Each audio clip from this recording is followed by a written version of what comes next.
A few moments, focus the mind at the heart center and think of the Divine Supreme dwelling on the lotus.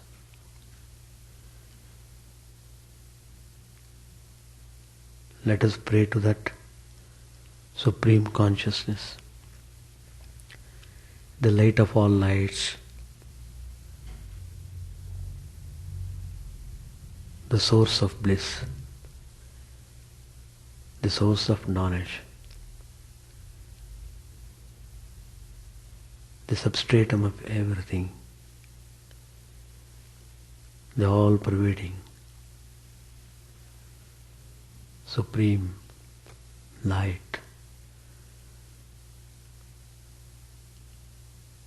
Let us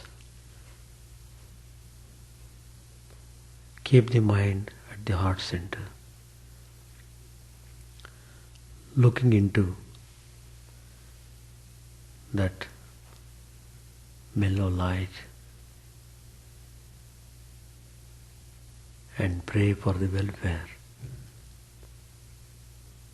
for the peace and joy of the whole universe. Shanti Shanti Hari Om Tat Sat. Om Stapakaya Cha Dharmasya Sarvadharma Swarupine Avatara Varishtaya Ramakrishna Te Namah. Asato ma sadgamaya tamaso ma jyotirgamaya pratyorma mritangamaya. Om Shanti Shanti Shanti. Let us bow down to Sri Ramakrishna, the embodiment of all religions, the Supreme God incarnate. Let us pray to Him to remove all our ignorance, to lead us from darkness of ignorance to the light of knowledge, to lead us from death to immortality. Sri Ramakrishna said,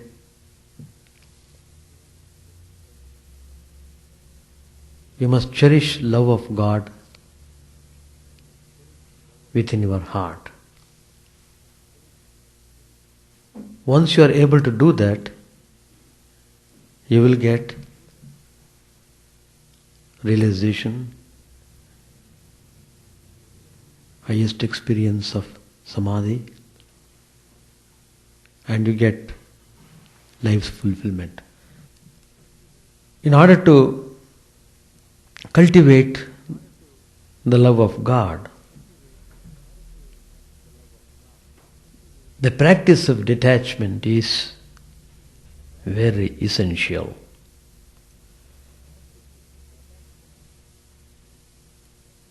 Detachment forms a strong base for the higher life of spirituality. So, we have been discussing this discipline of detachment in the last two classes. How it is significant, how it plays a very important role in our spiritual life. The practice of detachment, it must be done. Without detachment, no unfoldment of spiritual glory. It becomes easier if we know the mental processes involved in it. When we speak of attachment or detachment, to which aspect of our personality does it apply? It can't be the physical body,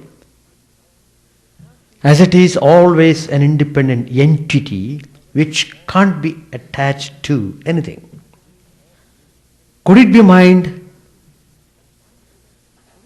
But mind is a nebulous term used to cover several aspects of mental life. If we analyze our thoughts, if we analyze our actions carefully, we find that attachment and detachment refer to the will.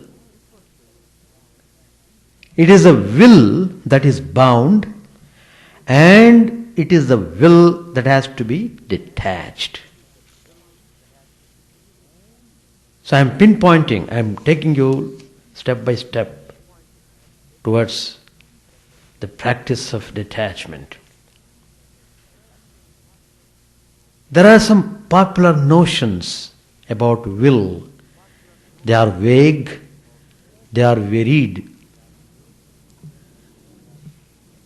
A great German experimental psychologist,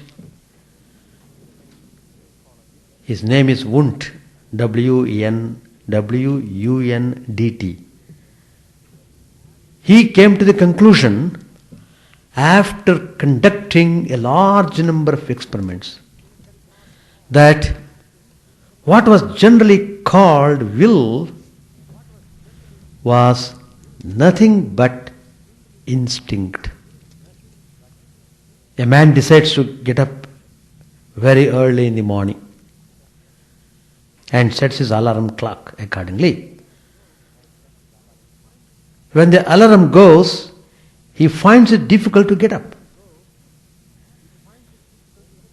If this happened day after day, he comes to the conclusion that he lacks the will to get up. But suppose he has to catch the early morning train, or suppose he was to go for an exam, then what would he do? He would get up even without the help of the alarm. Perhaps earlier than necessary. If he has to wake up at 6 o'clock, probably he might wake up at 5:30. What has happened in this case is that one instinct, fear, has conquered another instinct, laziness. Most of our actions are controlled by instincts which roughly correspond to the samskaras of the Hindu psychology. So, true will rarely comes into operation. Then what is true will? In Sanskrit it is called Ichcha. Ichcha. The Gita uses another word to denote will. It's called Dhriti. According to Hindu psychology, will is not a separate faculty. It is inseparable from I consciousness. The great Shankaracharya says, will is another function of buddhi, the intuitive faculty in us. So will is the intuitive faculty in us. Dritirapi vritti vishesha eva buddhehe. I consciousness is a static aspect and will is the dynamic aspect of buddhi. I don't know how to translate this buddhi in English. They translate as intellect. Will may be said to be a focusing or movement of I consciousness. Just as pure consciousness is distinct from thoughts, distinct from senses, so also is will intrinsically separate from them. But in most of our ordinary desires and actions, will is so closely identified with them that it is very difficult to distinguish between will and instinct. How comes this identification? Next question. You know, there is a Sanskrit word all of you are familiar with. It's called prana. Prana. That is cosmic energy. It is constantly activating the samskaras. What is samskaras? The latent impressions of past experiences. So it is constantly activating these impressions in our mind. And what we call desires are the sprouting of some of these. That's why Lord Krishna says in the Gita, Kama esha, Krodha esha, Rajoguna samudbhavaha. This lust, this anger, where do they originate from? They originate from Rajas, Rajoguna samudbhava, where Rajas is referred to cosmic energy. In this way, hundreds of desires arise in us, but we are aware of only a few at a time. Mere rising of a desire is not troublesome. It becomes troublesome only when the will goes and looks it. The movement of I consciousness is will, I told earlier. Only then does a desire get connected to the I. Then the desire becomes a sankalpa, meaning intention. Behind every action, physical or mental, there is an intention. If the will is not connected to it, the desire cannot affect us. It remains in the field of consciousness for a short time and then it disappears. In Mahabharata, in Shanti Parva, it says, Kama janami te moolam sankalpat kila jayase natvam sankalpayishyami samulastvam vinankshyasi. The meaning is, O desire, I have understood your root cause. You are caused by intention. If I don't make any intention, then you will be destroyed with your roots. That's the meaning of that quotation from Mahabharata.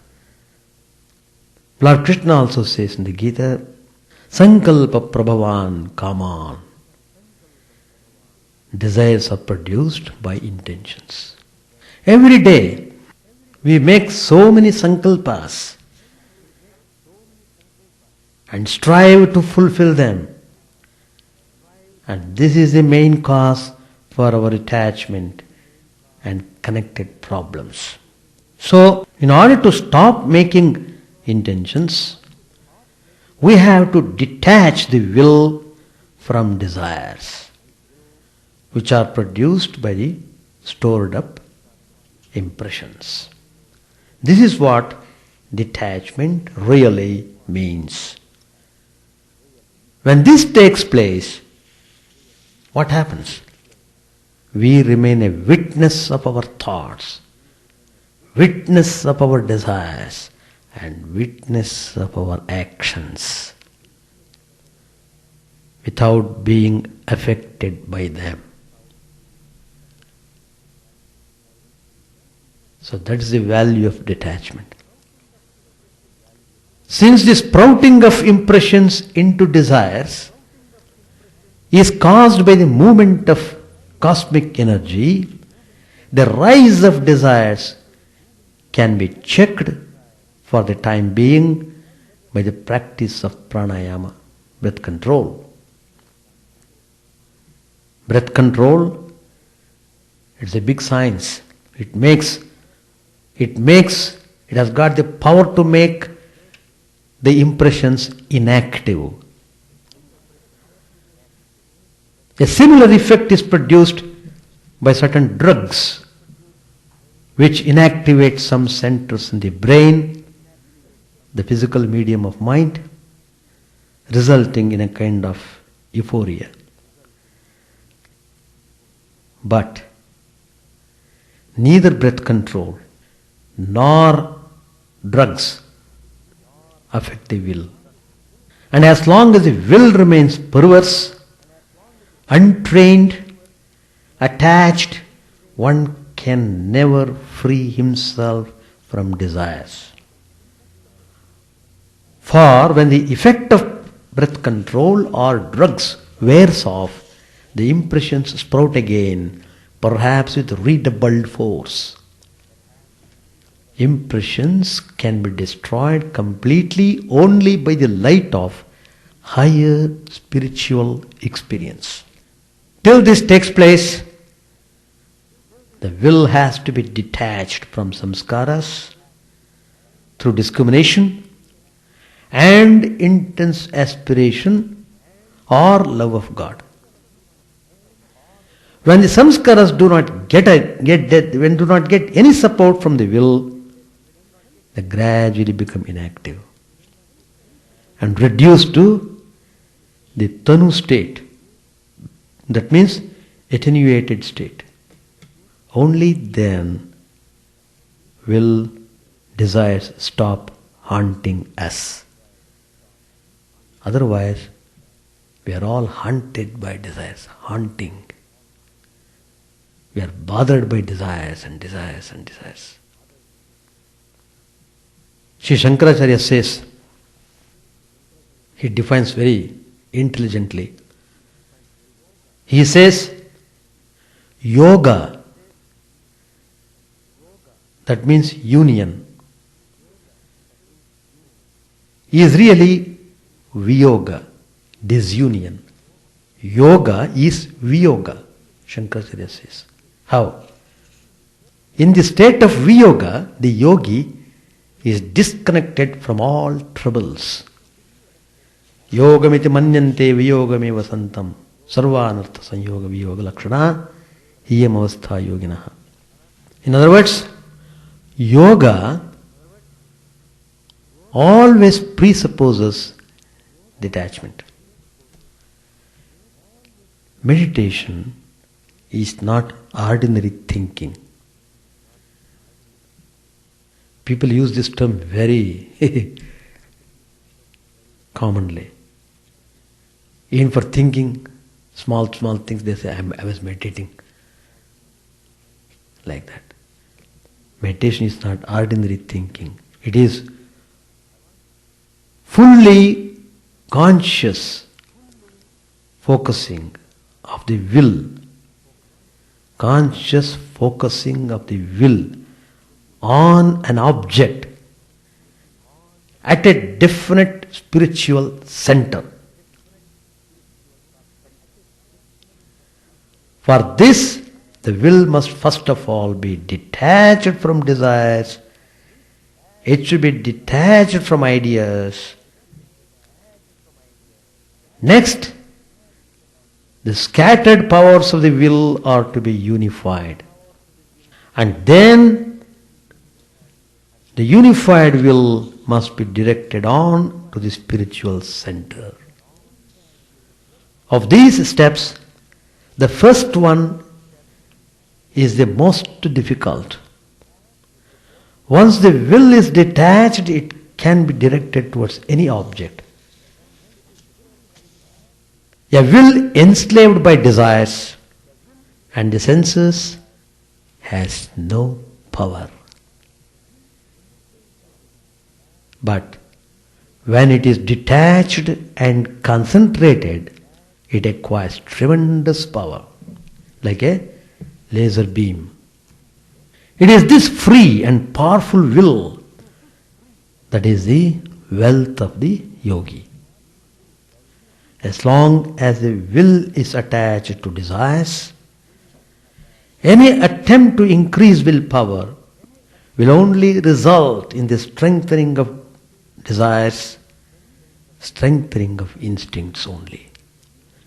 The willpower comes only through detachment.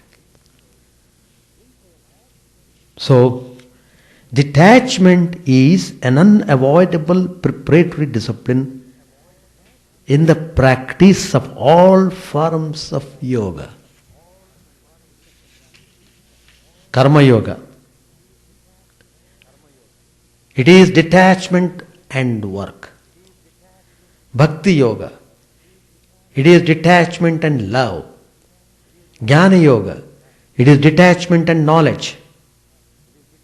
Detachment is a common factor, common discipline. Without discipline, no yoga is done. So detachment cannot be practiced by imagination. It has to be actively worked out and tested in day-to-day life. Hence, Karma Yoga is the first yoga to be practiced before other yogas are taken up.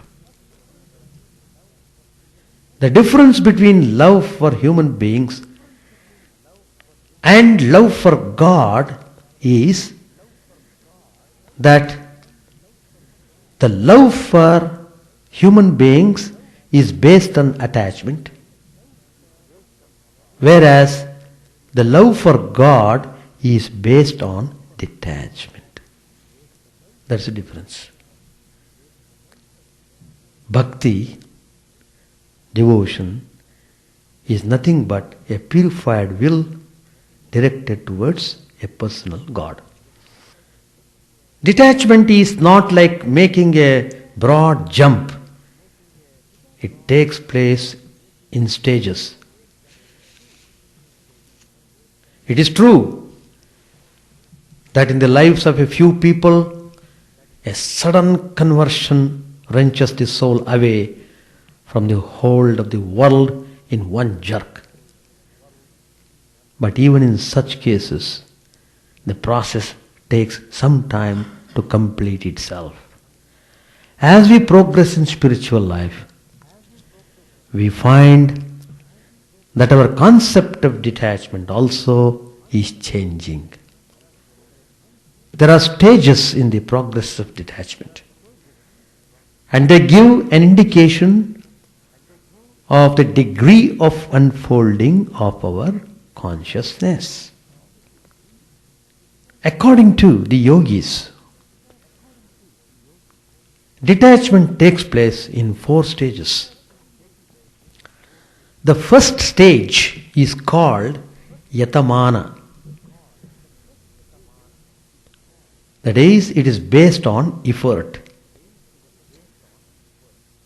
It represents the beginner's attempt to get rid of desires by the practice of discrimination, by the practice of austerity and self-surrender to God. Second stage is called Vyatireki. It is based on difference. That is, the aspirant gains the understanding. So many of my past samskaras have been destroyed, and now only these few are left. The third stage is called Ekendriya. It is based on one sense organ. All external sense organs have been brought under control. Only the internal sense organ, namely the mind, is now active. There remains only a memory of past experiences. The will is no longer a slave of desires, but it is still not fully turned to the higher spiritual center. This is a state of restraint in which the aspirant, free from sense pleasure, experiences the joy of self-control. Meditation now becomes steady and effortless. The last stage, 4th stage, is called Vashikara. It is based on conquest. The will is fully detached and has free mobility. It can now be deployed by the yogi in any way he likes. It is at this stage that meditation matures into samadhi. Being psychological states, these stages are common to all the yogas, to all the spiritual paths. These stages are to be gone through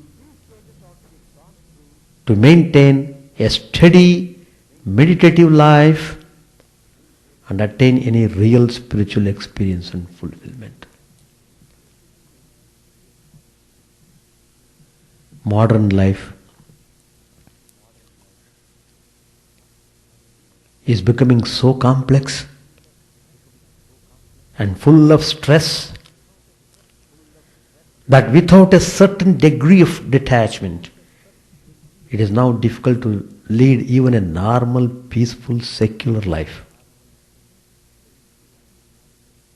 And for spiritual aspirants, detachment should become a way of life. His guiding principle should be that set by the Gita. Lord Krishna has said, Saktaha karmanya vidvamso yatha kurvanti bharata kuryad vidvam sada saktaschikirsu lokasangraham. As the ignorant act attached to their work, so should a wise one act without attachment for the welfare of the world. This is the anatomy of detachment. We should pay great importance to the practice of detachment. To the extent you practice the value of detachment, to that extent you enjoy peacefulness in yourself. So, make the detachment a strong base. Then only you can build up higher spiritual life. Then only there is hope to free yourself from all botherations and troubles. The way is shown The path is clear. Methods are given. Practice should be done. So finally it comes to practice. Each individual should have to make tremendous effort to fight these samskaras, these impressions stored up in the mind, giving troubles every now and then. You have to become strong, you have to assert your strength, then you will understand spiritual glory stage by stage. Let us follow these instructions which Sri Ramakrishna has given us in the Gospel. Practice them wholeheartedly. Never complain about anything. Never bother about anything. Only turn the mind towards cleansing yourself properly and reaching the goal, seeing the Supreme God face to face. God is real. God is present. God can be seen. He is object. He is objectified as personal God. As long as I remain an individual, there is personal God for me.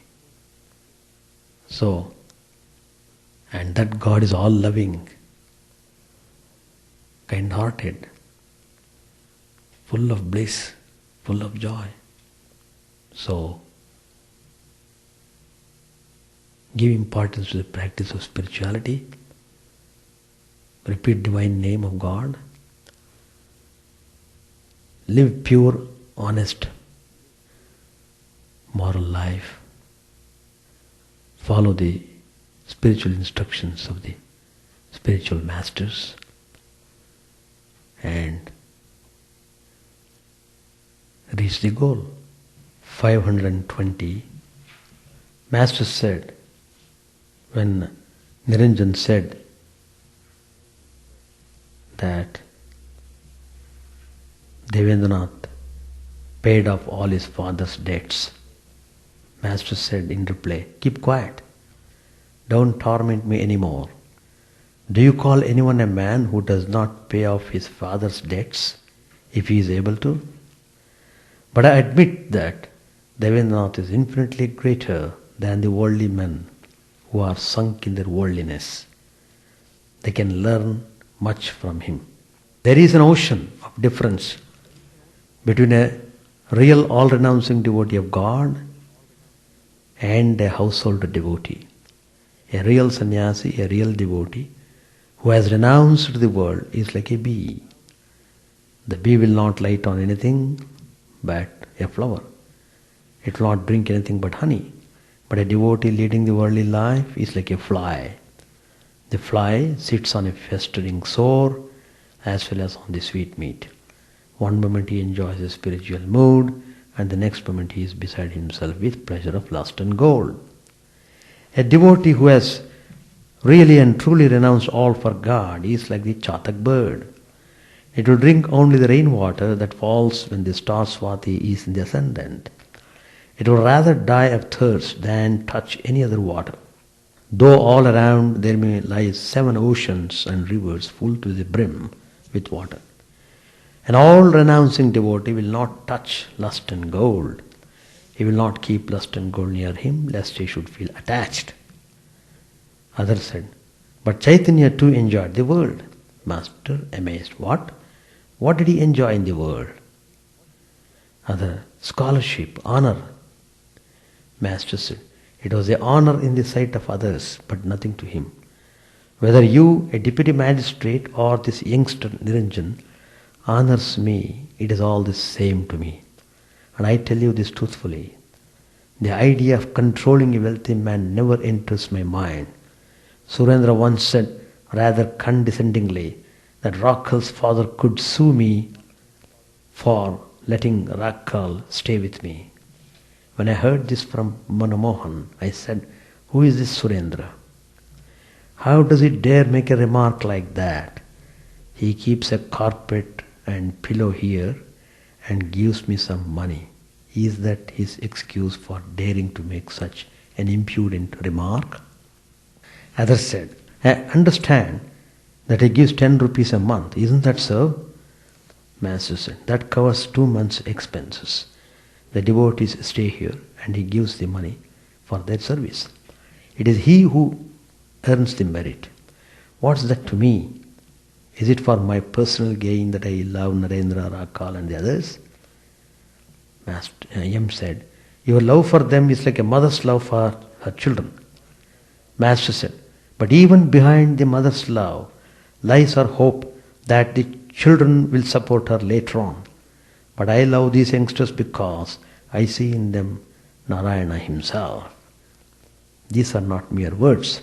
To other, he said, listen, there is no sanctity, there is no scarcity of moths when the lamp is lighted.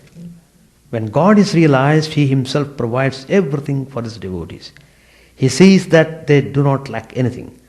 When God is enshrined in the heart, many people come forward to offer their services. Once a young sannyasi went to a household to beg his food. He had lived as a monk from his very birth. I think I read all these things. Doesn't matter. Repetition is also good. He knew nothing of worldly matters. A young daughter of the householder came out to give him alms. He turned to her mother and said, Mother, has this girl abscesses on her chest? The mother said, No, my child, God has given her breasts to nurse her child when she becomes a mother. Thereupon the sannyasi said, Then why should I worry about myself? Why should I beg my food? He who has created me will certainly feed me. Listen, if a woman renounces everything for her parama, she can say to him, if need be, you wretch, I shall sit on your chest and devour you. Nangta told me of a certain king who gave a feast to the sadhus using plates and tumblers of gold. I noticed in the monasteries at Benares with what great respect the abbots were treated. Many wealthy up-country people stood before them with folded hands, ready to obey their commands. But a true sadhu, a man who has really renounced everything, seeks neither a gold plate nor honor. God says that he lacks nothing. God gives the devotee everything that is needed for realizing him. To other he said, You are an executive officer. What shall I say to you? Do whatever you think best. I am an illiterate person. Other, smiling to the devotees, said, Now he is examining me. Master said smilingly, Dispassion alone is good. Don't you see, I didn't sign the receipt for my salary. God alone is real and all else is illusory. Hazra entered the room and sat with the devotees on the floor. Hazra repeated now and then, Soham, Soham, I am he, I am he. To Latu and others he often said, What does one gain by worshipping God with offerings? That's merely giving him things that are his already. He has said this once to Narendra. The master spoke to him. Master said, I explained to Latu who the object of the devotee's worship is. Hazra said, the devotee really prays to his own self. Master said, what you say is a very lofty thought. The aim of spiritual discipline, of chanting God's name and glories, is to realize just that. A man attains everything when he discovers his true self in himself. The object of sadhana is to realize that. That also is the purpose of assuming a human body. One needs the clay mold as long as the gold image has not been cast. But when the image is made, the mold is thrown away. The body may be given up after the realization of God. God is not only inside us, He is both inside and outside. The Divine Mother showed me in the Kali temple that everything is Chaitanya, the embodiment of spirit. That it is she who has become all this. The image, myself, the utensils of worship, the dosil, the marble floor, everything is indeed Chinmaya. The aim of prayer, of spiritual discipline, of chanting the name and glories of God is to realize just that. For that alone, a devotee loves God. These youngsters are on a lower level. They haven't yet reached a high spiritual state. They are following the path of bhakti. Please don't tell them such things as I am he. Let us stop here. So exercise of willpower is needed very much. Disconnect the will from the desires. Strengthen the will so that all the scattered forces are unified in the power of the will. So, as you develop your will, so will be your spiritual progress. It's all very easy. Any questions to ask? Ichha. Will means ichha. Ichha. That is Sanskrit word for will.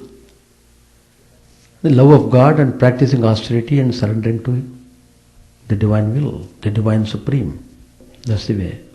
One is self-effort, based on self-effort. Okay. And yeah, you want the Sanskrit word also? In the beginning you have to make effort, So that stage is called yatamana. Y-A-T-A-M-A-N-A. Yatamana. That is, in the beginning you have to struggle through discrimination. You have to keep on discriminating what is wrong, what is right, etc. And you have to undertake certain austerities. And you have to surrender yourself to God. All these come under yatamana. That is the first stage. Okay. That is, the stress is on effort, personal effort. Okay. The second stage is called Vyatireki. V-Y-A-T-I-R-E-K-I.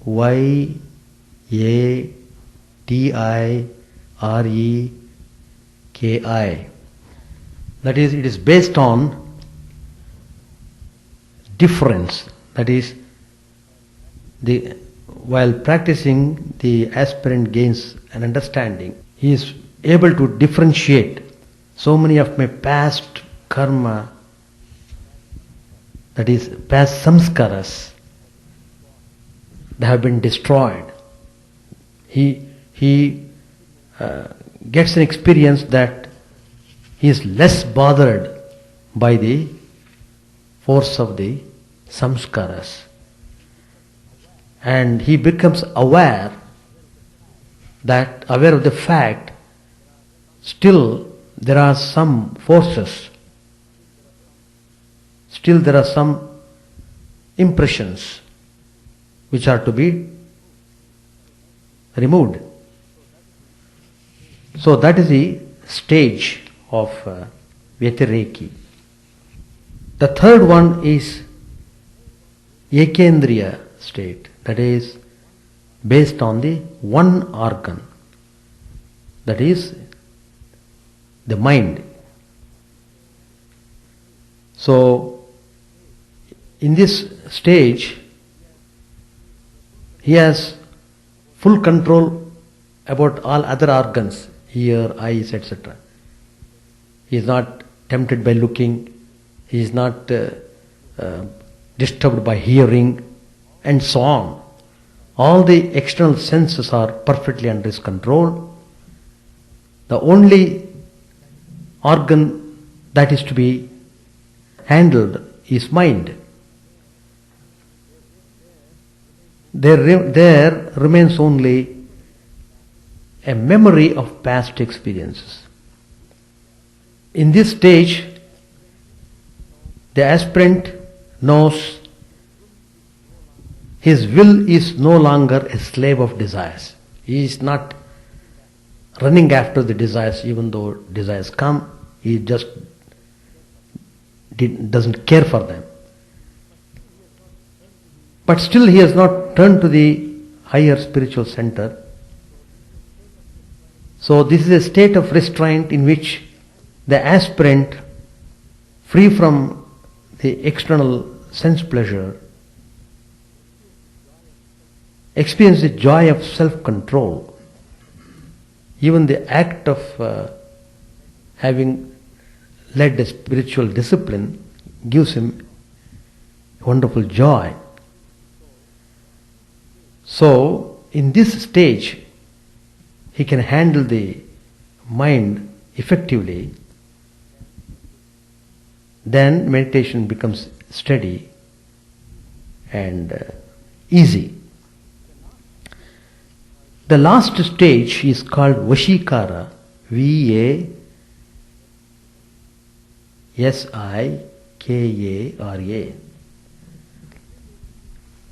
The will is fully detached and it has free mobility.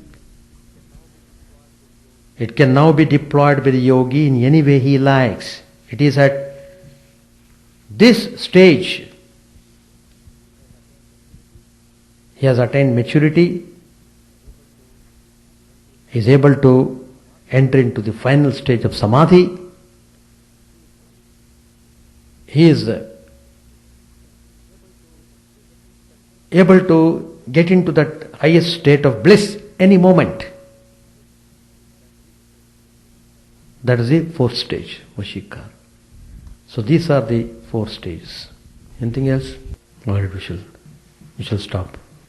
Chant the name of the Lord and His glory unceasingly, that the mirror of the heart may be wiped clean and quench that mighty forest fire, worldly lust, raging furiously within. O name, stream down in moonlight on the lotus heart, opening its cup to knowledge of thyself. O self, drown deep in the waves of His bliss, tasting His nectar at every step, bathing in His name, that bath for weary souls. Various are thy names, O Lord, in each and every name thy power resides. No times are set, no rites are needful for chanting of thy name, so vast is thy mercy. How huge then is my wretchedness, who find in this empty life and heart no devotion to thy name. O my mind, be humbler than a blade of grass. Be patient and forbearing like a tree. Take no honor to thyself, give honor to all. Chant unceasingly the name of the Lord. O Lord and soul of the universe, mine is no prayer for wealth or retinue, the playthings of lust or the toys of fame. As many times as I may be reborn, grant me, O Lord, a steadfast love for thee. A drowning man in this world's fearful ocean is thy servant, O sweet one. In thy mercy consider him as dust beneath thy feet. Ah, how I long for the day when an instant separation from thee, O Lord, will be as 1,000 years, when my heart burns with its desire, and the world without thee is a heartless void. Prostrate at thy feet let me be, in unwavering devotion, neither imploring the embrace of thine arms, nor bewailing the withdrawal of thy presence, though it tears my soul asunder. O thou who stealest the hearts of thy devotees, do with me what thou wilt, for thou art my heart's beloved, thou and thou alone. O Lord, lead us from the unreal to the real, lead us from darkness to light, and lead us from death to immortality. May all be free from dangers, may all realize what is good, may all be actuated by noble thoughts, may all rejoice everywhere. May all be happy, may all be free from disease, may all realize what is good, may none be subject to misery. May the wicked become virtuous, may the virtuous attain tranquility, may the tranquil be free from bonds, may the freed make others free. May good betide all people, may the sovereign righteously rule the earth, may all beings ever attain what is good, may the worlds be prosperous and happy, may the clouds pour rain in time, May the earth be blessed with crops. May all countries be freed from calamity. May holy men live without fear. May the Lord, the destroyer of sins, the presiding deity of all sacred works, be satisfied. For he being pleased, the whole universe becomes pleased. He being satisfied, the whole universe feels satisfied.